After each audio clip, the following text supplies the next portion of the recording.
Hey, everybody. Thank you so much for coming back to watch another What Else Is Going On, AKA We Go podcast YouTube video. So, some things came across, the timeline, scrolling, of course, all over the interweb, social media, Yahoo News, all that good stuff.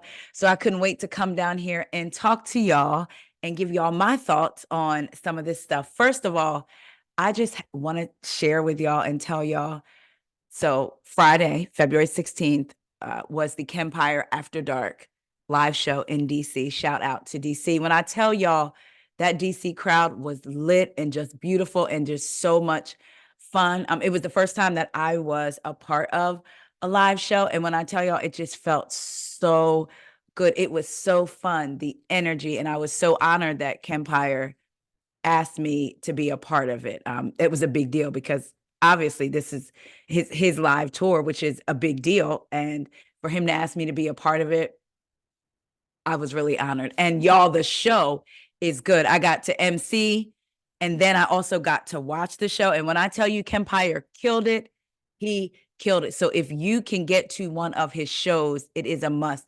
The next one upcoming is Philly, March 7th, I believe. And then there's Boston, Atlanta. But y'all, it just was such a good feeling. I just wanted to share that with y'all because I was excited to do it. And it just felt good, like being on stage. So I'm believing that it was the first, but it definitely won't be the last live show that I'm a part of. All right, y'all. Now let's get into some things. First, let's talk a little bit of Bravo. I'm excited. I feel like I'm screaming at y'all, but y'all know I get excited. Y'all know by now. The news heard around the world. Miss NeNe Leakes Lanithia will not be returning to the Real Housewives of Atlanta on season 16. Now, some weeks back, we saw that it was circulating rumors that Porsha and NeNe were coming back. And you have to wonder who put those rumors out because they start from somewhere, right? They don't just all of a sudden we wake up and there's these rumors for whatever reason, whether they're true or not, rumors get put out. And whether it's to put it out so that the network can then see the viewers and social media's reaction, because we know that the networks Bravo does pay attention sometimes to the viewers and social media. They take the temperature of all of that to see if see what we're thinking, right? And they've made decisions sometimes based on audience feedback. So I wonder if news or rumors are sometimes put out knowing that they're not true, i.e., maybe NeNe or somebody in her camp putting out a rumor that rumors are circulating that she's coming back, knowing it's not true, but hoping that the network would see the buzz and excitement that it caused and then bring her back. I mean, because again, they don't just come from anywhere. So when I did see that, I was excited, but also in the back of my mind, like, child, if this happens, this would be something else. Well, now we know it is not happening. NeNe Leakes fans' hopes of her making a big return to the Real Housewives of Atlanta, fully fueled by Porsha Williams going back, are about to be dashed because we've learned NeNe is not following in her BFF's footsteps. Sources connected to the show tell TMZ NeNe isn't in any talks to join the upcoming season 16. And in fact, we're told producers haven't even reached out to her to have conversations about the possibility. So bringing NeNe, it says NL, so I'm thinking NeNe Leakes back just isn't in the cards. For NeNe and RHOA fans, this isn't the news they want to hear, with a NeNe-shaped hole in their lives and storylines ever since she parted ways with the show in 2020. Did they really write that? Let me go back. For NeNe and RHOA fans, this isn't the news they want to hear, with a NeNe-shaped hole in their lives and storylines ever since she parted ways with the show in 2020. All this is even more devastating for fans, given that they've long been campaigning for her to come back on social media. Hopes were raised further when she followed Bravo on Instagram in November 2023, suggesting she might be back on good terms with them after things soured when Leakes filed a 2022 lawsuit claiming the show's producers tolerate a toxic work environment filled with racism. As of now, the only person making a grand return for RHOA's season 16 is Porsha, who initially exited the show in 2021 after 9 seasons. Despite not coming back to our screens right now, NeNe's had a whole lot to say about RHOA, especially about its low ratings, telling us last month showrunners need to blow something up to bolster viewership. So sources connected to the show tell TMZ NeNe is not coming back. Producers haven't even reached out to her to have a conversation. I mean, for those of you that want to have a tiny, teensy bit of hope, I guess you could say, well, maybe they haven't reached out yet, and maybe this is another ploy to get people talking, but I don't know. It's not looking like she'll return. We might as well let the mouse go, in the words of Sutton. Would y'all even want to see NeNe back now? I still would, because I like seeing her on TV. But we do know that Phaedra is in talks, so that'll be interesting. Again, whether NeNe ever comes back or not, in this moment in time right now, I'm excited because people are talking about Atlanta, and I'm excited to see the cast that they're going to put together. So speaking of Atlanta, y'all, what is going on down in the A? According to the Neighborhood Talk, court documents show Simon Guobadia is fighting for U.S. citizenship, but his crime-riddled past keeps getting him denied.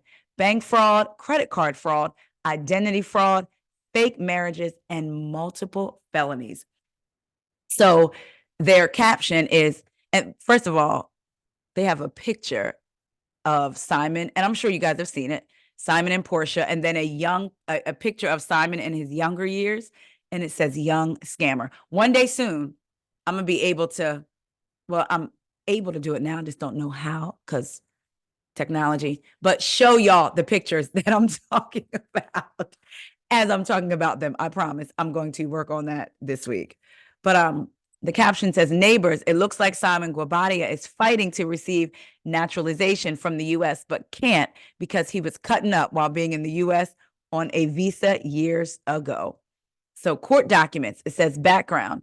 Now, let me see if I can blow this up a little bit, y'all, because the case arises out of petitioner's application for United States citizenship and naturalization. So the U.S. CBS denied petitioner's application on July 27th, 2022. So he recently applied for naturalization July 7th of 2022. Petitioner requested a hearing on this decision, and the denial was reaffirmed. Yikes. The court derives the following facts from petitioner's complaint and its attachment. Petitioner is a Nigerian citizen. Petitioner first entered the United States on August 11th, 1982. He overstayed his visitor visa, however, and in 1985, INS denied his application for adjustment of status. He was declared deportable and voluntarily deported from the United States on December 28th, 1985. He then re-entered the United States in June 1986. Petitioner again overstayed his 6-month visitor visa. In September of 1987, petitioner was arrested for bank and credit card fraud and pleaded guilty to a felony offense. So he was arrested for bank and credit card fraud and pleaded guilty to a felony offense. He was arrested in January 1989 for unauthorized use of a vehicle, and again in May 1990 for fraud. Therefore, the agency began removal proceedings. So he overstayed his visa, in August of 1982. He filed in 1985, he put in an application for an adjustment of status. So who knows how long that first visa was for in 1982, but in 1985, he put in an application for adjustment status. They denied it. He was declared deportable, and he voluntarily deported from the United States in December 1985. He then came back June of 1986, so 6 months later. So petitioner again overstayed his 6-month visitor visa. Okay, so he was able to get another visa even after overstaying his first one for 6 months. In 87, he was arrested for bank and credit card fraud, pled guilty to a felony offense, was arrested in 89 for unauthorized use of a vehicle, and arrested again in 1990 for fraud. That is January 1991, petitioner committed another felony offense, credit card fraud. Y'all, in April 1991, an immigration judge held a hearing and ordered petitioner to be deported. On March 4th, 1992, petitioner was deported and physically removed from the United States. What does that entail? Like they went and got him and sent him back? Like, I guess he didn't voluntarily go. Before his March 1992 removal, however, on October 24th, 1988, petitioner used a different identity to seek temporary resident status under the Special Agricultural Worker Program. He also did not include his criminal history on his SAW application. When his SAW application was approved, with these misrepresentations and omissions, he was given a registration card as a temporary resident on July 25th, 1981. As part of SAW immigration benefits, petitioner's temporary resident status was automatically converted to permanent resident status following the waiting period. Okay, so he used a different identity to apply for residency status. He was given, and he omitted all of his crimes. He was given a temporary residency status. And then it looks like once he was given the temporary residency status as part of the SAW, which was the Special Agricultural Worker. So under that, it automatically converted to permanent resident status following the waiting period. So that's because I was wondering, well, how was he able to still be here? Petitioner received his permanent residency card on April 27th, 1992, days after he had been deported under his other undisclosed identity, y'all. On December 22nd, 2016, petitioner applied for naturalization under his second identity and was denied because his temporary residency status was unlawfully granted. Sir, did you really think? On December 31st, 2020, petitioner filed under another application for naturalization following an interview with petitioner. Again, the USCBS again denied petitioner's naturalization application. The USCIS explained that he was ineligible because he had not been lawfully admitted for permanent residence.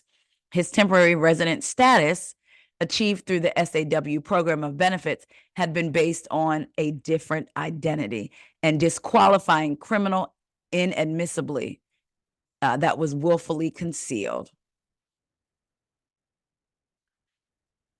I'm surprised. I guess I'm not surprised. I would say, well, I am surprised that this isn't considered extreme enough to like for the government or whoever to like press charges and he be in jail because you lied on this application, right? You admitted your criminal offenses. I'm just surprised. And then you keep applying for citizenship. I'm just surprised that there's no, I should say, not even jail. There's no consequences for this other than him having to leave.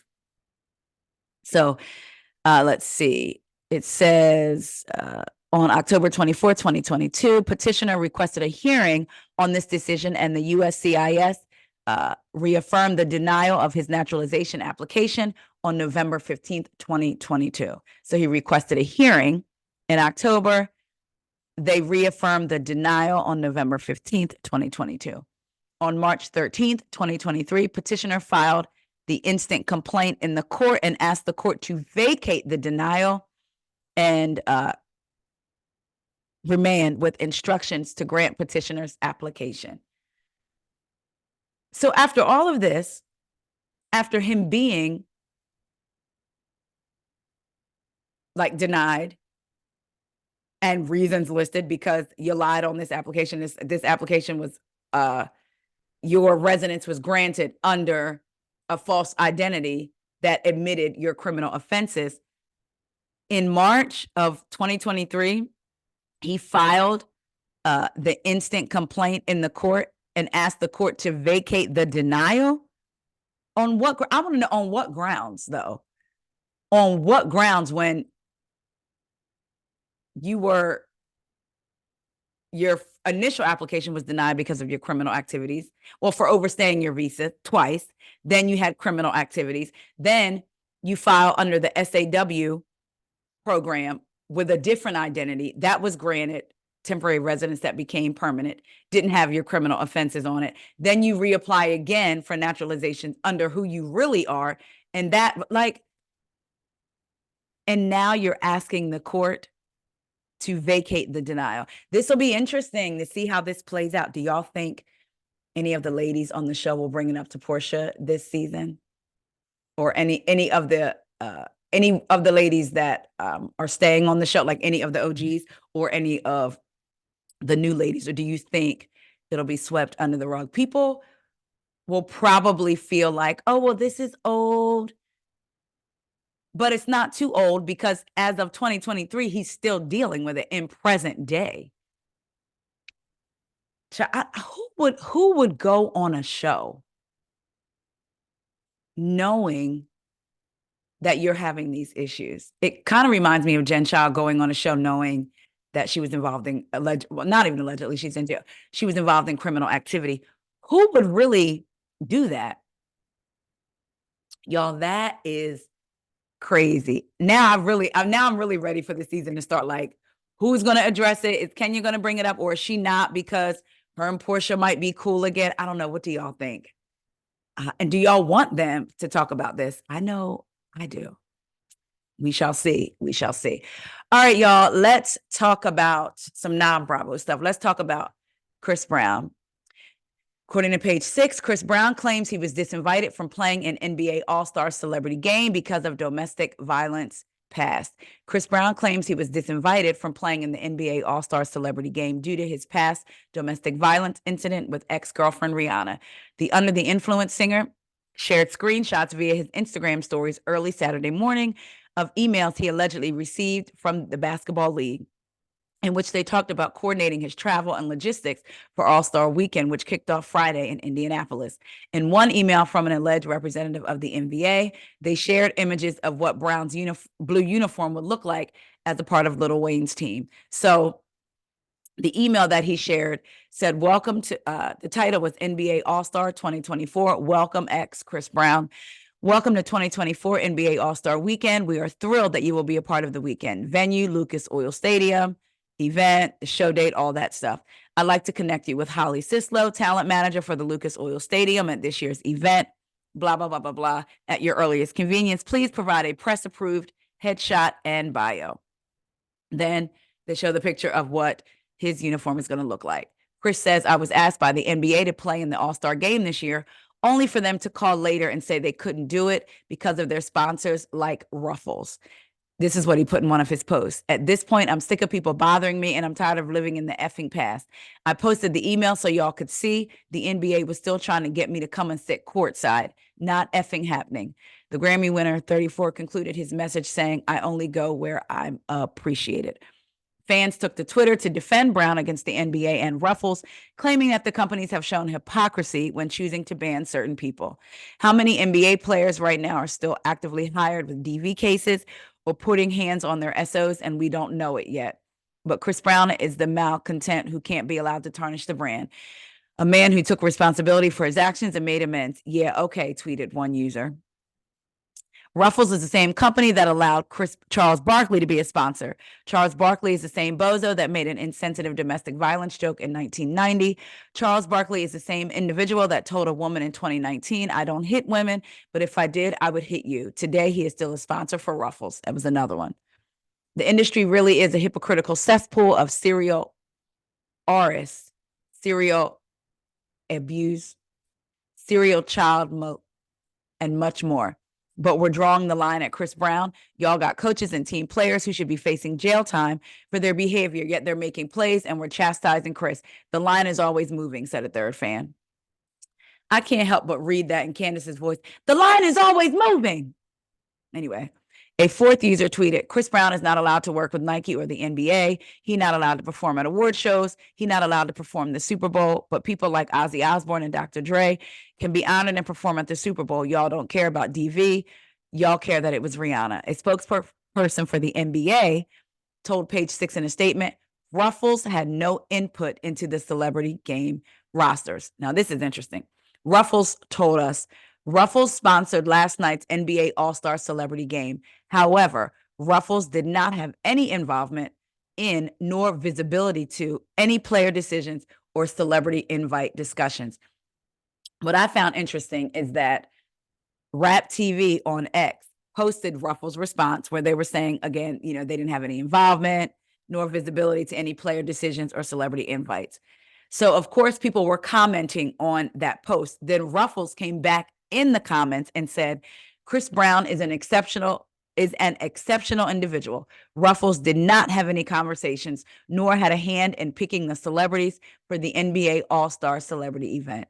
So I thought it was interesting that Rap TV on X, formerly known as Twitter, posted what Ruffles said. People were commenting, adding Ruffles, and then Ruffles came back. And again, I'm going to read it again, said, Chris Brown is an exceptional individual. Ruffles did not have any conversations, nor had a hand in picking the celebrities for the NBA All-Star Celebrity Game.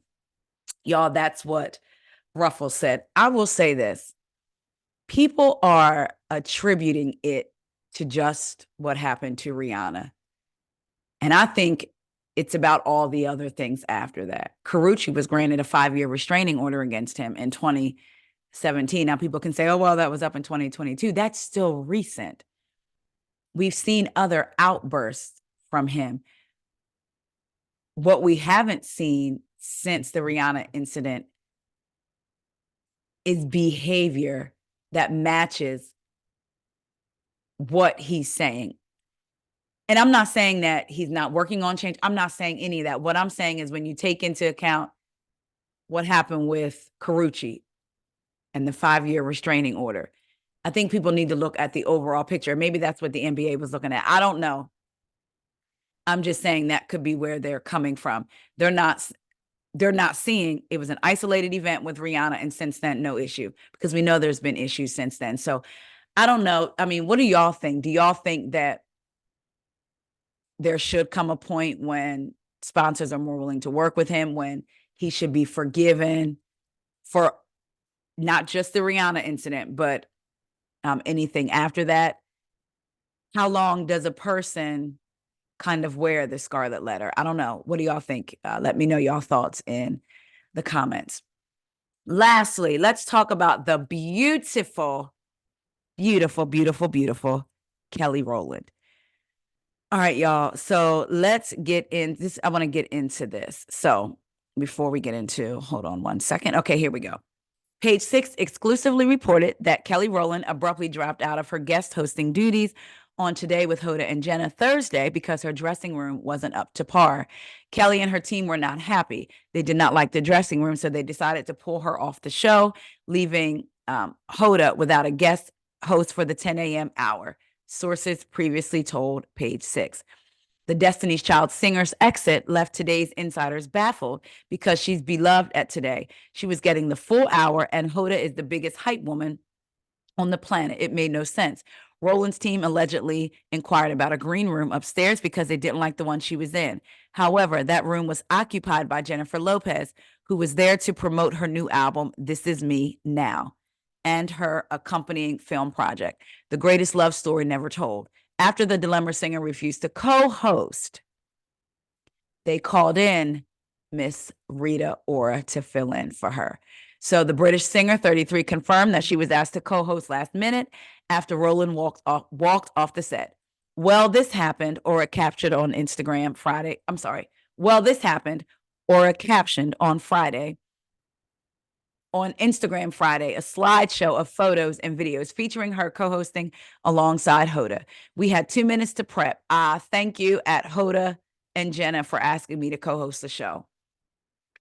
So they were able to fill Kelly's spot with Rita Ora. She was excited. Obviously so. She was asked, and from what I understand, she did a great job. What I want to talk about is Miss Bethenny Frankel. Bethenny Frankel slammed Kelly Rowland for having diva expectations after the singer walked out of the Today Show because of dressing room issues. I've co-hosted with Hoda, and I've arrived there, and the makeup area that you touch up in is often a drop cloth, like a black drop-off, the Real Housewives of New York City alum said in a now deleted TikTok video.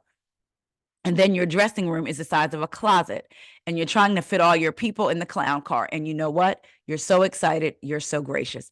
Frankel added, you're co-hosting the Today Show, an institution in entertainment, a news organization that is not about fancy dressing rooms. The reality star recognized that the makeup area on the morning show is completely communal and the food is not that great, but said it should be an honor to be there alongside Today host Hoda. That was not the moment for diva expectations, she concluded. Frankel's comments again came after Page Six reported Kelly walked off. I will say this. She said that the Today Show was an institution, and I would argue that Kelly Rowland is also an institution. Bethenny Frankel, you and Kelly Rowland are not on the same celebrity level, Today co-host level, in my humble opinion. So what you might get and what you might come to expect is not what Kelly Rowland expects or has received in the past. And I thought I saw where people were speculating that maybe they gave Kelly's dressing room to Jennifer Lopez. So I don't know if Jennifer Lopez already had it or if it was Kelly's and then they gave it to Jennifer. I don't know. You know, as content creators, right, we provide our commentary on different things, and that's all of our right? Bethenny Frankel just really gets on my nerves and under my skin. And I know she speaks about everybody, but I don't know why. It just annoys me when she speaks on Black women. It annoys me when she speaks on anybody in general.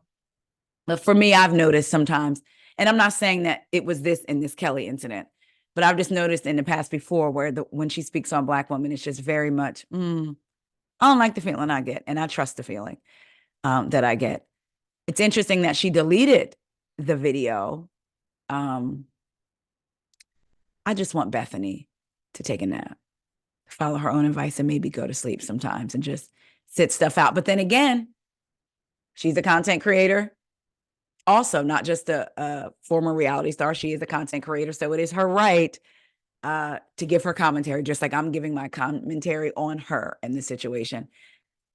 She just annoys me. I'm just going to be honest. She's always annoyed me. Always. She can have her funny moments, but she's just always annoyed me. Remember when she was giving that used makeup to the girl in TJ Maxx? Like, girl, really? Girl, what? What would make you think somebody would want your used makeup? I don't know. She just annoys me, y'all. But anyway, shout out to the beautiful Kelly Rowland. You did what you thought was best in the situation, and that's just what it is. Y'all, thank you so much for watching. I will be back later with the Bold and Bougie recap. Did y'all watch it? Are y'all going to watch? I keep wanting to say Bad and Bougie, and I don't know if that's an omen, like it's bad and bougie, but I know it's Bold and Bougie. So I will see y'all later. Bye, y'all.